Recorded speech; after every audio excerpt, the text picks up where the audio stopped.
내가 한국 있으면서 승가대학교에서 2년 정도 불교 공부를 하고 내 스스로 돌이켜봤을 때 나는 그래도 약간 나에 대해서 객관성이 좀 있는 모양이에요. 그때부터 그랬으니까. 도대체 내가 2년 동안 불교를 공부했는데 부처님께서 뭘 가르쳤지? 라고 스스로 자문했을 때 내가 답이 없었어요. 그때부터 문제의식 가지면서 이제 나름 나의 불교를 찾아갔죠. 그리고 미얀마에서 수행을 한 2년 하다가 야, 경전 한번 읽어봐야겠다. 그리고 미얀마 담마째레가 그러면 거의 우리나라 스님으로서 학사쯤 되죠. 담마째레들 모여서 영어 공부하는 학교가 있어요. 거기에 나는 들어가서 내가 미얀마어를 배우고 싶습니다. 사실은 배울 생각 하나도 없거든요. 가서 청장한테 거기 대표 스님한테 이 학교에 좀 살고 싶다. 여기 있으면서 내가 미얀마어를 좀 배우고 싶다. 그러니까 살게 해주더라고요.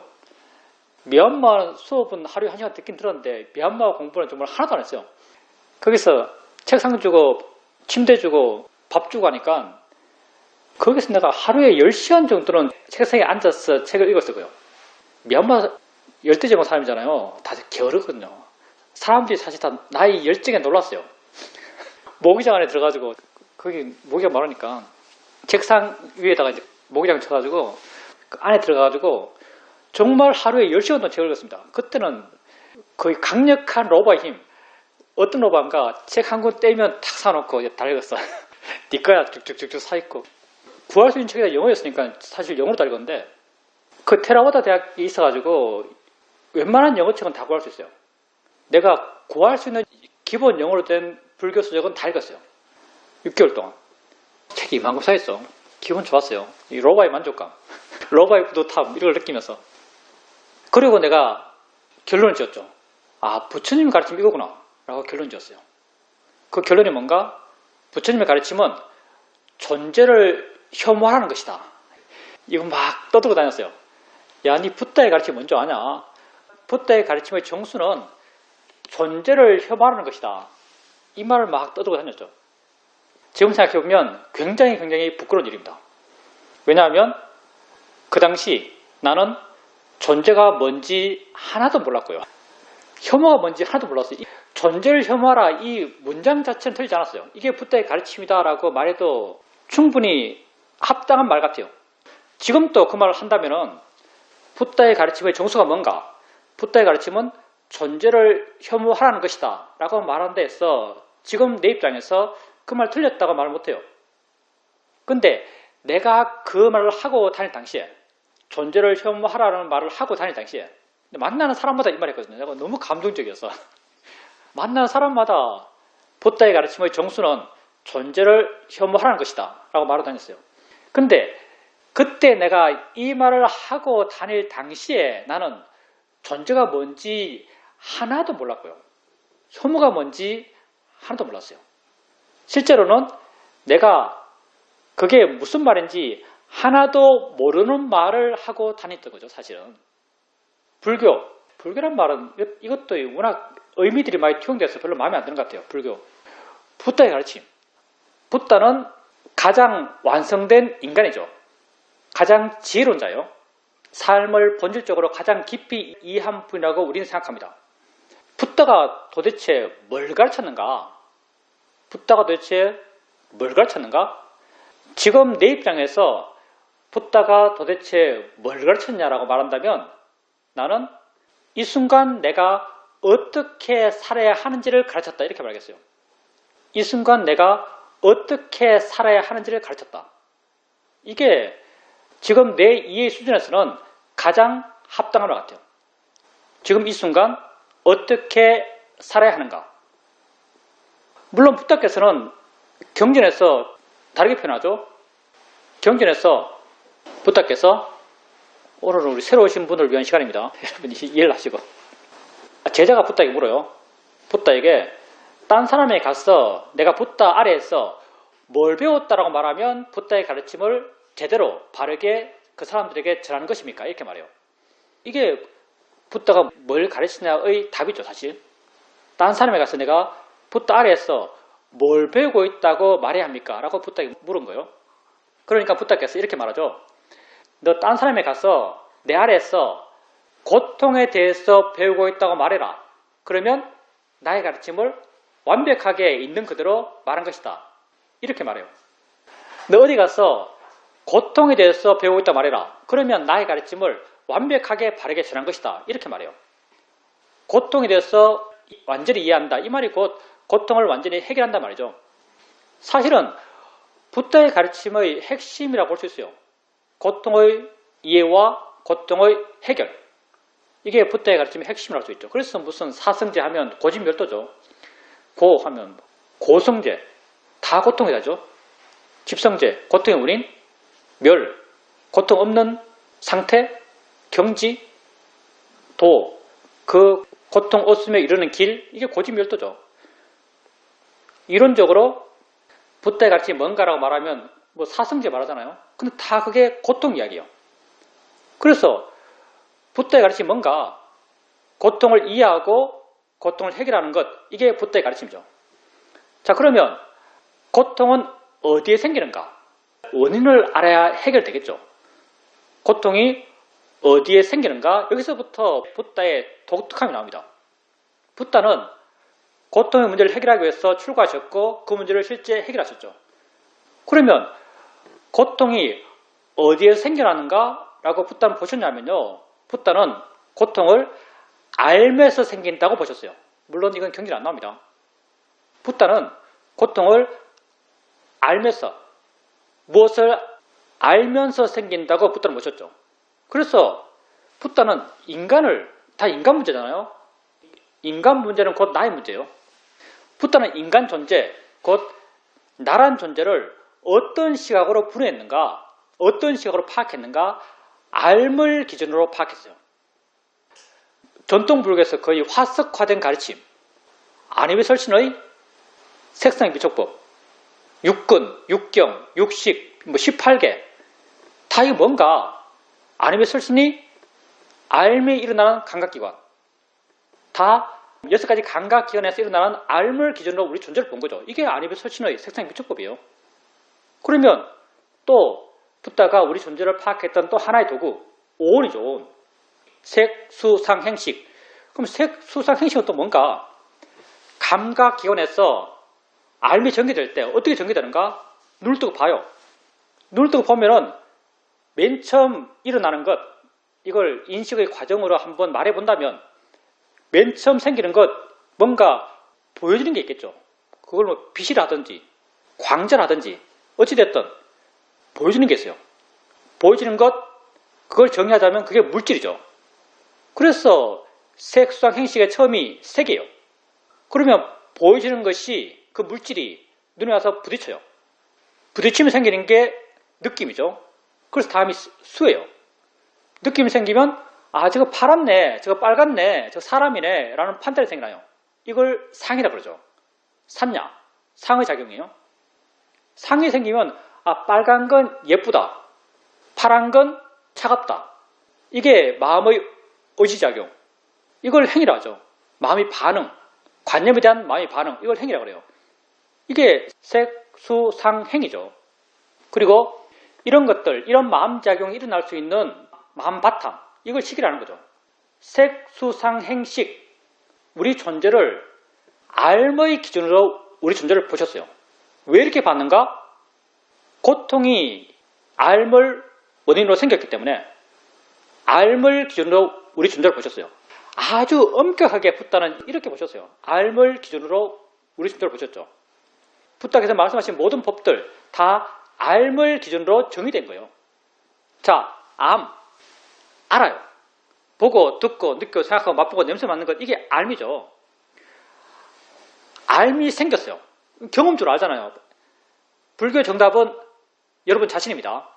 불교의 정답은 84,000경이 아닙니다. 84,000경은 많이 오염되어 있어요, 사실요. 불교의 정답은 여러분 자신이에요. 부다는 우리 이야기 한 거예요. 사실은 인간 이야기를 했지만 곧 내 이야기를 한 거죠. 우리에게 알미 생겨요. 봄이 생겼어요. 봄이 생겼어요. 봄이 어떻게 생겼겠어요? 뭔가 보여줬고 뭔가 봤기 때문이에요. 보여지는 것, 이걸 색이라고 불렀고, 보는 것, 이걸 안이라고 불렀죠. 색과 안이죠. 대상과 마음이에요. 우리는 여기서 이걸 대상과 마음이라고 그래요. 보여진 게 있고 보는 게 있어요. 대상과 마음이죠. 모든 알마 일어나면 이렇게 대상과 마음이 함께 작용해서 일어나요. 이런 함께 일어나는 작용성, 이게 연기죠. 서로 의지하는 거예요. 대상과 마음이 서로 의지해요. 이 함께 일어나는 원리, 함께 일어나는 원칙, 이걸 우리는 연기라고 부릅니다.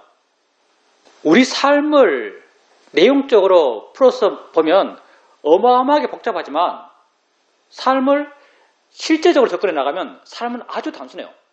삶은 지금 있는 것이고요. 난 오직 지금 살고요. 우리에게는 오직 현재뿐이고요. 그리고 이 현재에서 내 삶의 내용이라는 것은 뭔가를 안다는 거예요. 이런 뭔가 알아가는 과정 속에서 우리는 화내고 욕심내고 어리석고 괴로워요. 이 문제를 해결하고 싶어요. 그래서 나름 알물 분해하는 거죠. 알물 분해하는 거예요. 부탁해서 이걸 알아지는 것과 아는 것으로 분해했죠. 아니면 설신의 세상의 미적법 이렇게 분해했어요. 자, 우리가 어떤 경험을 해요.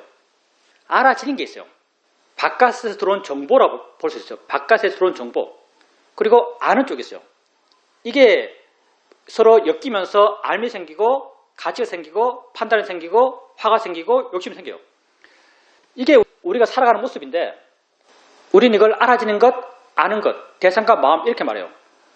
세상 사람들, 여기서부터 세상 사람들의 고통의 원인과 세상 사람들이 고통에서 벗어날 수 없는 이유가 있어요. 물론 우리도 세상 사람들이고요. 우리도 이렇게 삽니다. 많은 경우. 여러분이 세상에서 괴로워요. 여러분이 세상을 살면서 내 삶의 괴로움의 원인을 주로 어디에 찾아요? 여러분 밖에서 안 찾으세요? 보통 사람들, 우리가 보통 사람들을 보통 여기서는 세상 사람들 이렇게 말해요. 세상 사람들 괴로워요. 괴로움의 원인을 어디 찾는가? 자기 밖에 찾죠. 저 사람 때문에 내가 괴로워. 저 소리 때문에 내가 괴로워. 내 삶의 상황 때문에 내가 괴로워. 자기 괴로움의 원인을 자기 밖에서 찾습니다. 그래서 세상 사람들의 삶도 목적은 똑같아요. 불교에서는 이걸 고통 없음, 고통 줄어듦 이렇게 말하지만 세상 사람들은 그걸 뒤집어서 행복함, 행복해지기 이렇게 말해요. 세상 사람들도 행복해지기 위해서 세상을 삽니다. 그 사람들에게 자기 행복에 위협되는 것, 행복을 해치는 것, 그것들은 바깥 세상이에요. 그래서 세상 사람들이 자기가 행복해지기 위해서 어떤 노력을 하는가? 바깥 세상을 바꾸려고 그러죠. 남편을 바꾸려고 그러고 자식을 바꾸려고 그러고 내 이웃을 바꾸려고 그러고 보기 싫은 걸 없애려고 그러고 듣기 싫은 소리를 안 듣게 하려고 하고 이렇게 자기 세상을 바꾸려고 하는 것, 이게 세상 사람들의 모습이죠. 물론 이게 우리에게 아주 뿌리 깊게 심어져 있는 고정관념 같은 긴 한데 과연 우리가 세상 때문에 괴로운가? 과연 우리가 알아지는 것 때문에 괴로운가? 하면 그렇지 않다는 거예요. 내가 미얀마에 있을 때 법당에서 혼자 자선하고 있는데 마음이 고요하고 차분하고 자유로웠어요. 근데 법당 밖에서 개 2마리가 아주 시끄럽게 싸워요. 개 싸우는 소리가 아주 강하죠. 근데 순간 그 소리 듣고 살짝 화났다가 쉽게 마음이 잦아들었어요. 그리고 수행을 잘했죠. 좀 시간이 지나니까 법당 뒤쪽에서 수행자 2사람이 소곤소곤 떠들어요. 소리가 아주 작아요. 근데 화는 머리 끝까지 나요. 너무나 화가 나서 도저히 참을 수가 없어요. 뒤에 가서 그렇게 말하려면 나가서 하세요 라고 말을 해야 돼요. 자, 세상의 기준. 세상의 기준에서 소리가 방해된다, 소리 때문에 화난다. 세상 사람들은 큰 소리가 더 방해되고 큰 소리가 더 화난다 라고 생각해요. 근데 실제 경험에서는 큰 소리에 작게 화났고 작은 소리에 더 크게 화났어요. 큰 소리에 작게 괴로웠고 작은 소리에 더 크게 괴로웠어요. 그럼 과연 나는 소리 때문에 괴로웠는가? 나는 소리 때문에 괴로운 게 아니에요. 나는 소리에 대해서 갖고 있는 내 마음의 태도 때문에 괴로운 거죠. 내 마음의 시각 때문에 괴로운 거예요. 그러면 내 괴로움의 문제를 해결하기 위해서 고통을 해결하는 것, 그게 부다의 가르침이니까 내 괴로움을 해결하기 위해서 나는 소리를 해결해야 할까요? 아니면 소리를 바라보고 있는 내 마음의 태도를 해결해야 할까요? 내 마음의 태도를 해결해야죠. 그래서 우리는 소리를 바꾸려고 하지 않습니다. 알아지는 것을 바꾸려고 하잖아요. 왜? 고통의 원인이 아니에요. 세상은 여러분의 고통의 원인이 아니에요. 여러분의 모든 괴로움의 원인은 여러분 자신입니다. 진짜 그래요? 여러분 모든 괴로움의 원인은 여러분 자신입니다. 진짜 그래요? 칼에 찔리면 안 아파요. 칼에 찔렸어요. 칼에 찔렸으면 느낌이 느껴지죠? 그거 안 아플까요? 그럼 그때 괴로워요. 그때 괴로운 게 칼에 찔려서 괴로워요? 아니면 찔려서 생긴 느낌에 대해서 내 마음의 태도가 잘못돼서 괴로워요? 둘 중에 하나가 원인이죠. 찔려서 괴로워요? 아니면 내 마음의 태도 때문에 괴로워요? 이게 우리의 지혜가 한계가 있긴 있지만 그 둘 가운데 뭐가 원인인가 한다면요, 내 마음의 태도 때문에 괴롭습니다. 왜? 왜 그럴까요? 왜냐하면 괴로움은 화가 만들어내는 거기 때문에. 괴로움이란 관념은 화가 만들어내는 거예요. 화 없으면 괴로움도 없어요. 칼에 찔렸을 때 나로 하여금 괴롭게 느끼게 한 100%의 원인은 그 느낌을 바라보는 화의 마음이죠. 물론 이게 우리에게 워낙 강력한 프로그램이라서 중생인 우리가 그걸 화로 안 보긴 정말 힘들 거예요. 근데 힘들든 어떻든 원인은 우리 마음 자세요. 만약에 어떤 사람이 칼에 찔렸을 때 비교가 별로 안 좋나요? 하여튼 뭐 수준이 이거밖에 안 돼가지고 칼에 찔렸을 때 그 찔림을 통해 느낀 느낌을 바라보면서 그걸 욕심으로 볼 수 있는 사람이 있다고 한다면 누가 욕심을 볼 수 있겠죠. 메조키스트 아마 이럴 겁니다. 진짜 되는지 모르겠어요. 누가 만약 욕심으로 보는 사람이 있다면 그 사람은 그걸 쾌락으로 느낄 거예요.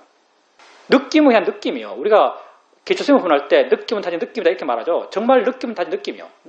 워낙 우리에게 강하게 관념화되니까 우리가 어떤 느낌이라고 해석된 그 해석의 범위를 못 벗어나기 쉽지만 실제 결정적 원인은 결정적이라고 부르기도 부족해요. 100% 원인은 내 마음의 태도예요. 이렇게 칼에 찔렸다 그러면 좀 너무하죠. 근데 다른 게 봅시다. 느낌상 괴로운 것. 대표적으로 매운맛. 매운맛은 맛이 아니죠. 매운맛은 피부에 주는 고통의 자극이에요. 근데 왜 매운맛을 좋아할까요? 매운맛 먹으면서 맛있다 그럴까요?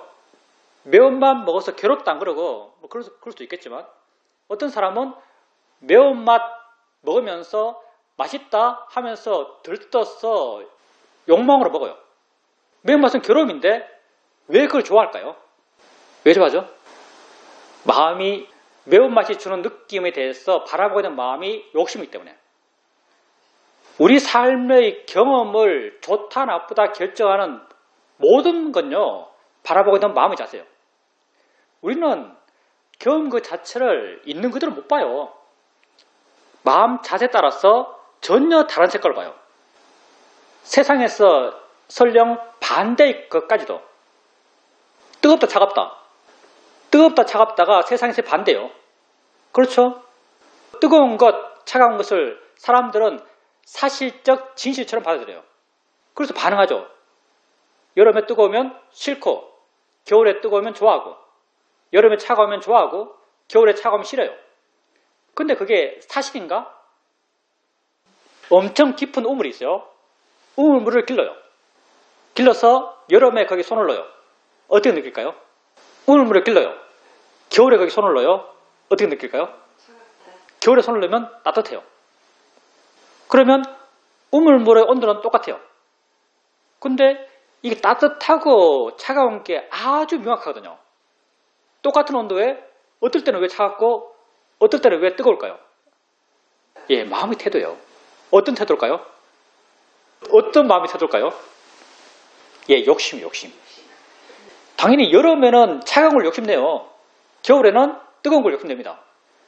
마음이 욕심으로 세팅되어 있으니까 여름에 물에 손을 넣으면 차갑고요. 겨울에 손을 넣으면 뜨거워요. 근데 이게 극단적이 되면 우리가 생각하는 상식을 벗어나요. 내가 군대에 있을 때 양구에 있었는데 영하 15도 야외에서 고창하고 목욕을 해요. 얼음 깨고 한겨울에 물을 막 뒤집어서요. 비누칠을 해요. 그리고 다시 물을 뒤집어 쓰면서 지워요. 이게 샘물이기 때문에 정말 비누가 안 지워지거든요. 한참 물을 뒤집어 써야 돼요. 영하 15도예요. 얼마나 추웠겠어요. 정말 추워서 죽을 지경이죠. 다 씻고 갈대밭 던져둔 수건, 이것도 영하 15도 야외에 있던 수건이에요. 갈대밭 던져둔 영하 15도짜리 수건을 들고 내 몸이 돼요. 내 몸이 되면 영하 15도예요. 어떻게 느껴질까요? 어떻게 느낄까요? 불처럼 뜨겁습니다. 불처럼 뜨겁게 느껴요. 놀랍게도. 왜? 열을 향한 강력한 욕심이 내가 있거든요. 열을 향한 강렬한 열망이 있어요. 영하 15도 안 죽네요. 어떻게 보냐에 따라서 마음이 강하면요, 영하 15도 뜨겁게 느껴요. 한겨울에 산에 가서 바람 맞으면서 돌아다니고 있어요. 영하 10도예요. 그러다가 쓰러지는 움막 들어가서 움막 벽에 싹 기대고 있어요. 거기도 영하 10도예요. 근데 어떻게 느낄까요? 따뜻하게 느낍니다. 여름에 35도 떼약볕에 있다가 덥다 하고 있다가 33도 나무 그늘에 들어가요. 어떻게 느낄까요? 덜 덥다고 느낄까요? 시원하다고 느낄까요? 예, 시원하다고 느껴요. 33도가 시원해요. 세상에서 여러분이 이렇다 저렇다 좋다 나쁘다 뜨겁다 차갑다 길다 짧다 다의 상대적인 판단들, 이거 객관성 전혀 없어요. 마음의 태도에 따라서 시시각각 변합니다. 좋고 나쁜 것 다 변해요. 다 마음의 태도죠.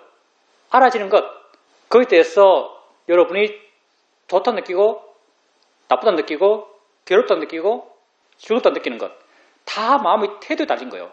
그 경험 자체에 달린 게 아닙니다. 무엇을 경험하는가에 달린 게 아니에요. 그걸 어떻게 바라보는가에 달렸어요. 그래서 괴로움의 형성, 괴로움의 생김도요, 무엇을 경험하는 거 아니에요. 극단적으로 괴롭더라도 죽음을 두려워하지 않는 자가 누군지 아세요? 불교에서 죽음을 두려워하지 않는 성인은요, 아나함과 아란입니다. 아나함과 아란은 죽음을 두려워하지 않아요. 왜 그럴까요? 이 사람들은 화가 없거든요. 화가 없으면 고통도 없어요. 화 없으면 곧 고통 없음이에요. 왜? 고통은 화가 만들어내니까. 그래서 경전을 보면 죽을 자리에 사람 보낼 때 강도가 많이 나오고 거기 가면 누가 죽는데 누가 갈래 하면 아란이 가요. 왜? 죽어도 상관없으니까. 화가 없으면 괴로움도 없어요. 괴로움이 없으면 죽음을 두려워하잖아요. 두려움 자체가 없겠죠, 이 사람들은. 경험 그 자체에서 우리의 괴로움이 생기는 게 아닙니다. 그 경험을 바라보고 있는 마음의 태도 때문에 우리가 괴로운 거예요. 그래서 불교 수행이라는 것은요, 이 마음의 태도를 계속적으로 바르게 바꾸고 가고자 하는 실천적 노력, 이게 불교 수행이죠. 그리고 이런 마음의 태도의 방향은 붓다가 이미 정해놓고 있어요. 그게 무상, 고, 무아죠. 불교에서는 그걸 삼법인이래요. 삼법인, 뭔가 이해 한 분이 했을 겁니다. 세 가지 법의 도장이죠. 삼법인, 왜 삼법인인가? 그렇게 보면 괴롭지 않다 해서 정해놓은 거예요. 무상을 이해한 시각으로 보면 괴롭지 않다. 고를 이해한 시각으로 보면 괴롭지 않다. 무아를 이해한 시각으로 보면 괴롭지 않다 해서 삼법이네요. 이런 시각으로 봐라, 이런 가르침이죠. 그래서 우리가 수행을 한다는 것은 알아지는 것을 이렇게 괴로움이 생기지 않는 그런 시각의 방향으로 봐나가는 것, 이게 우리 수행이에요. 그래서 우리가 수행을 한다는 것은 나를 이해하기 위한 것이고, 나란 것은 곧 이 순간 일어나고 있는 6가지 감각견의 알의 일어남이고, 이런 일어남을 알아가고자 해요. 그렇기 때문에 수행을 느낄 수 있으면 느낄 줄 알고, 소리 있으면 소리 있다 알고, 생각이 있다고 알고 이렇게 알아가요. 이렇게 알아가면서 그 대상으로 자이니치야, 뭐와의 다른 표현이에요. 자이니치란 것은 자이니치야, 대상이야, 이런 발견을 일으키면서 알아가고자 해요. 그리고 수행 방문 쪽으로는 가볍게 알려고 그러고요. 가볍게 알고자 하고요. 다른 게 나타나면 다른 걸로 쉽게 마음을 옮기면서 알고자 해요. 더 가볍게 알 수 있으면 수행이 좋아진 것이고요. 더 쉽게 옮길 수 있으면 수행이 좋아진 것이요. 결국은 이렇게 고통받지 않는 마음이 되고자 하는 것, 그게 우리 수행의 방향입니다. 수행은요, 좌선, 경영 두 가지고요. 기본 패턴이. 좌선은 몸이 고정된 것, 걷는 것은 몸이 움직이는 것이요. 좌선하면서 가져야 될 가장 기본적인 마음 태도는 뭐냐면요, 알려 하지 않는다, 알아진 것을 안다요. 마음은 지 스스로 살아있어요. 그렇죠? 마음은 지 스스로 살아있어요. 내가 알려 하지 않아도 마음이 지가 알아요. 왜 마음이 지가 알 수 있는가? 마음의 구성 요소 가운데, 마음의 에너지 가운데 노력이라는 에너지가 있어 그래요. 활발함, 깨어있음, 이걸 노력이라고 해요. 노력이 있기 때문에, 깨어있음이 있기 때문에 내가 알려 하지 않아도 지가 알아요. 그래서 우리는 가장 기본적인 태도가 알려 하지 않는다, 알아진 것을 안다. 그래서 기다리세요. 그러면 알아진 게 있어요. 알아진 게 있으면 그걸 확인하는 거예요. 어떻게 확인하는가? 그냥 설렁설렁 확인하면 돼요. 이것도 아주 중요합니다. 설렁설렁 확인하면 돼요. 그냥 스치듯이 있다고 알고 있으면 돼요. 가서 자세하게, 구체적으로, 분명하게 알 필요가 전혀 없습니다. 알아지는 것의 분명함은 우리 수행에서 전혀 안 중요해요. 그래서 알려지 않는다, 알아진 것을 안다, 그리고 알아진 대상을 대충 안다. 대충 알면요, 다른 게 쉽게 드러나요. 왜냐하면 대충 아는 이 수행적 실천이요, 마음의 활발함을 안 죽여요. 왜 강하게 알지 말라고 하냐면요, 만약 대상을 분명하게, 강하게 이렇게 알게 되면요, 이런 노력의 힘, 마음의 깨어남의 힘, 이 힘을 죽여버려요. 근데 설렁설렁 대충 알면요, 깨어있는 마음이 이전에 살아있어요. 그래서 설렁 알면요, 또 다른 게 나타나요. 왜? 마음이 깨어있으니까. 그러면 가서 이것도 설렁 알아요. 그럼 또 다른 게 또 설렁 나타나요. 그럼 설렁 알아요. 대충 나타나고 설렁 알고, 대충 나타나고 설렁 알고, 설렁설렁 하면 돼요. 다 대충 왔어요.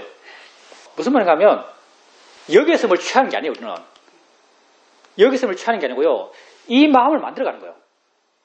이 마음의 조건을 만들어가는 거죠. 이게 수행하는 마음이요. 불교에서 부탁께서 수행을 통해서 이런 마음을 개발해라 라고 하는 것들이 여러 가지 있죠. 사의의적, 오근, 오력, 칠각지, 팔정도 여러 가지 있어요.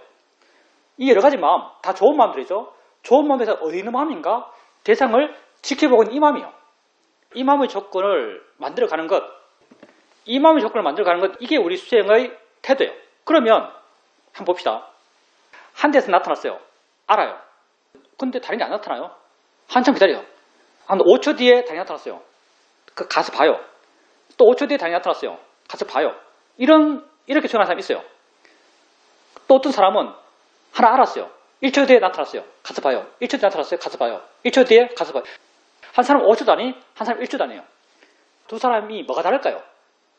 수행하는 마음이 달라요. 1초 단위에 보는 사람 마음이 훨씬 더 깨어있고, 훨씬 더 민감하고, 훨씬 더 마음이 힘이 좋아요.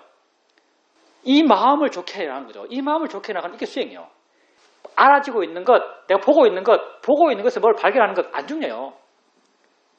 이 마음의 조건이 좋아지는 것, 수행하는 마음, 지켜보는 마음의 조건이 좋아지는 것, 이게 우리의 목적이죠. 그래서 이렇게 수행을 하는 거예요. 결국 이렇게 되어나감을 통해서 대상에 대해서 어떤 태도를 갖는가? 대상에 대해서 자유로운 마음. 자유로운 마음의 특징과 하나가 뭐냐? 쉽게 버리는 마음. 집착하지 않는 마음이죠. 쉽게 버리는 마음이요. 그래서 설렁설렁 알아갈 때 대상을 쉽게 버려가요. 다 같은 성질이에요. 이게 곧 무상을 이해한 마음의 조건. 무아를 이해했을 때 변하는 마음의 변화의 방향. 고를 이해했을 때 변하는 마음의 변화의 방향. 이것도 똑같아요. 왜? 이것도 물러나고 가벼워지고 부드러워지고 자유로워지거든요.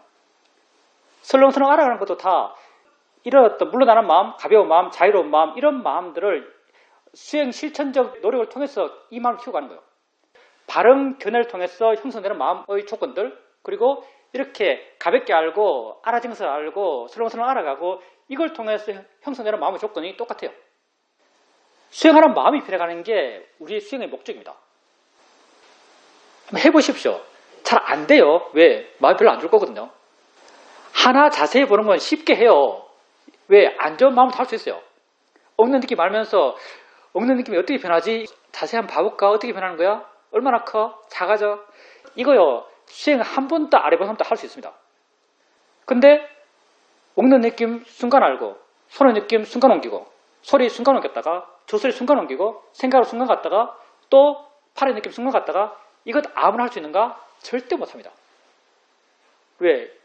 마음을 구체적으로 개발하지 않은 사람이 마음 좋게 쉽지 않거든요. 수행을 이렇게 하십시오. 수행을 이렇게 하세요. 수행에서 가장 중요한 건 수행하는 방법이에요. 그리고 처음부터 수행을 바르게 하는 게 정말 중요합니다. 수행을 안 해본 게 오히려 도움돼요. 왜냐하면 마음이란 게 내 마음이 아니기 때문에요. 늘릴 수도 줄일 수도 없어요. 한번 길이 들면요. 지 혼자서 알아서 그 길 따라가요. 그래서 처음부터 바르게 수행하는 게 정말 중요합니다. 그렇게 알아지는 것을 알고 설렁설렁 알아가세요. 그리고 알아지는 것은 모든 느낌을 단지 느낌으로, 모든 소리를 단지 소리로, 모든 생각을 단지 생각으로, 모든 보이는 걸 단지 보이는 걸로. 저게 뭐 창문이다, 저게 노랗다, 저게 파랗다, 안 중요해요. 내가 집 생각, 직장 생각, 누구 생각 안 중요해요. 뭐 좋은 느낌, 나쁜 느낌 안 중요합니다. 그냥 모든 느낌을 단지 느낌으로, 모든 소리를 단지 소리로, 모든 보이는 걸 단지 보이는 걸로 그렇게 하십시오. 지금은 느낌과 소리가 주돼요. 느낌과 소리가 그렇게 볼 수 있는 세상입니다. 봄에 대한 알아차림은요, 법에 대한 이해가 있어야 가능해요. 왜냐하면 관념이 너무 강해서, 관념화가 너무 강해서 그걸 바르게 알아차림하기가 쉽지가 않습니다. 봄에 대한 알아차림과 생각에 대한 알아차림은 만만치가 않아요. 지금은 수행자님이 느낌과 소리를 주되게 그런 식으로 해나갔어요. 더 가벼워지고, 더 쉽게 옮기고, 더 빨라지고, 그러면 그게 수행이 좋아지는 겁니다. 왜 더 가벼워지는가? 왜 더 빨라지는가? 수행하는 마음이 그렇게 변하기 때문이에요. 바른 방향으로. 그리고 가끔 마음이 반응하면 저거 그냥 대상이잖아. 저거 그냥 보이는 거지. 저건 저절로 일어났지. 자연의 시지. 이렇게 바른 견해를 가끔 한 번씩 일으켜 주시고요.